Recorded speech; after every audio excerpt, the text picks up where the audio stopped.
नमस्कार दोस्तों, मैं प्रिंस सैनी आपका स्वागत करता हूं हमारे चैनल लर्न एंड ग्रो में। आज हम बात करेंगे determination of potential difference using potentiometer. इससे पहले हमने जाना था कि पोटेंशियोमीटर क्या होता है, कैसे काम करता है। आज इसके थ्रू हम पोटेंशियल डिफरेंस को मापेंगे, उसको डिटरमाइन करेंगे। तो सबसे पहले तो हम सर्किट को देख लेते हैं। जो पोटेंशियोमीटर का सर्किट है, एक वुडन बोर्ड हमने ले लिया और यहाँ पर हमने दो कॉपर स्ट्रिप ले ली। अब इसको हम एंड मान लेते हैं कि ये ए एंड है और इसको एंड मान लेते हैं कि ये बी एंड है। ये कॉपर की क्यों यूज की गई है? क्योंकि कॉपर जो होता है गुड कंडक्टर ऑफ इलेक्ट्रिसिटी होता है, तो इसीलिए यहाँ पर कॉपर की स्ट्रिप यूज की गई है। और इन दोनों के बीच में हम एक वायर का यूज करते हैं। ये जो वायर बनी होती है, ये कॉन्स्टेंटन की बनी होती है या फिर मैग्नीन की बनी होती है। क्यों? क्योंकि इनकी रेजिस्टिविटी हाई होती है। अगर हम कंपैरिजन करते हैं अदर मेटल से, तो इसलिए कम लेंथ के अंदर हम हाई रेजिस्टिविटी ले सकते हैं, तो इसलिए इसका यूज किया गया है। अब ये कंप्लीट हम एक सर्किट बना लेते हैं और इसके अंदर यहाँ पर ये बैटरी है जिसकी ईएमएफ ई ले लेते हैं। ये एमीटर है, यहाँ पर ये रेजिस्टेंस बॉक्स लगा होता है जिसके थ्रू हम सुटेबल रेजिस्टेंस को यहाँ पर बना सकते हैं सर्किट में। यहाँ पर ये की K1 होती है। अब यहाँ पर होगा क्या, देखिए, अगर आप जो है यहाँ से इस की K1 को क्लोज कर देते हैं तो इस सर्किट में करंट फ्लो होना स्टार्ट हो जाएगा। अब मान लेते हैं कि जो ये पोटेंशियोमीटर वायर है ए से बी तक की, इसकी लेंथ जो है L मान लेते हैं और इसका जो रेजिस्टेंस है वो स्मॉल r मान लेते हैं। तो यहाँ पर अगर हम बात करें जो हमारा करंट होगा तो वो किसके बराबर होगा?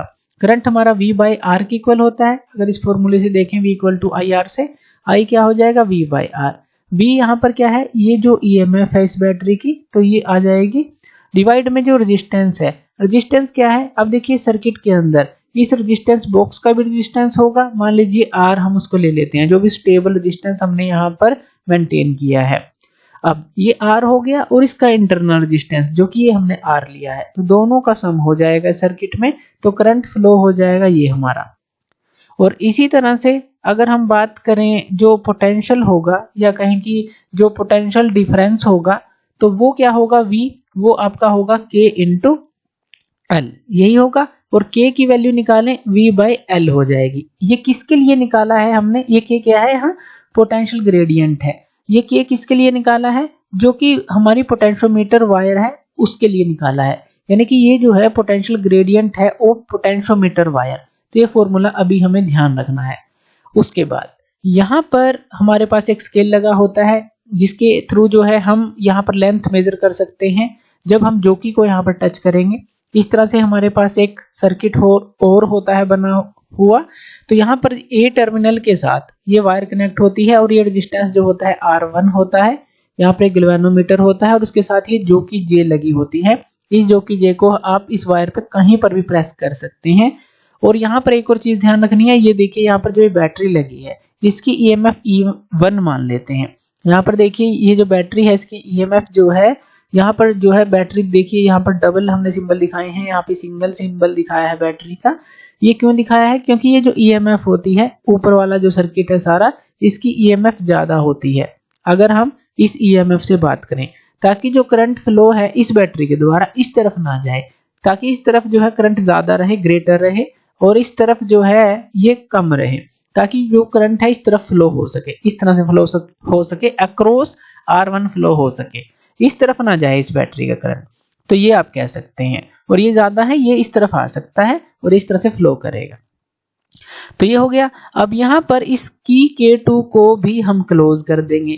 जब हम इस की K2 को क्लोज करेंगे, फिर हम इस जोकी J को इस वायर के ऊपर प्रेस करके देखेंगे और प्रेस करते रहेंगे, और वहां पर हम इसको प्रेस करेंगे जहां पर गैल्वेनोमीटर जो है कोई भी डिफ्लेक्शन ना दिखाए। अब मान लेते हैं कि ये जो हमारा लेंथ है जहां पर ये डिफ्लेक्शन नहीं दिखा रहा, जब जोकी को प्रेस किया हमने वायर के ऊपर, ये स्मॉल L लेंथ आ गई हमारे पास, ये मान लेते हैं।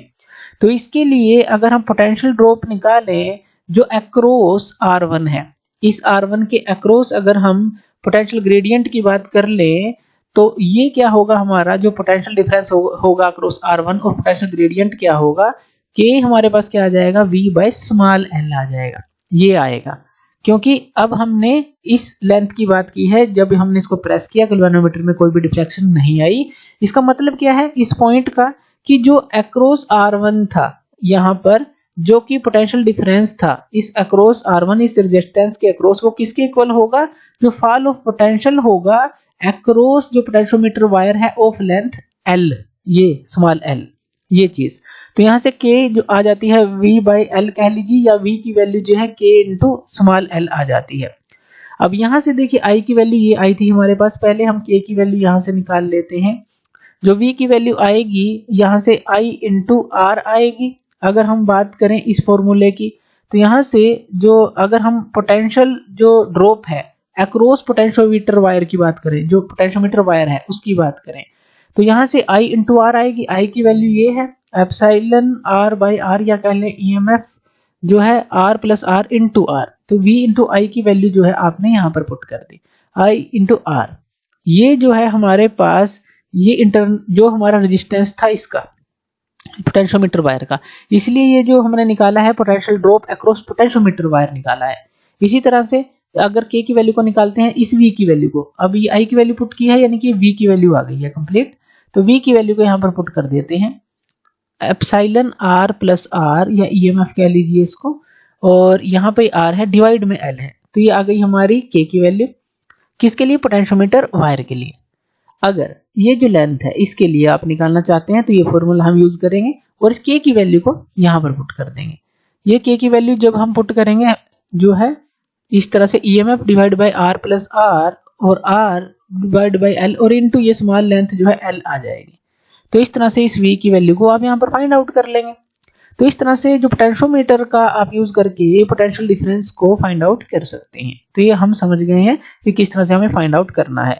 तो थैंक यू वीडियो देखने के लिए, और इसी तरह की वीडियोस के लिए आप हमारे चैनल लर्न एंड ग्रो पे हमें सब्सक्राइब कर सकते हैं। धन्यवाद।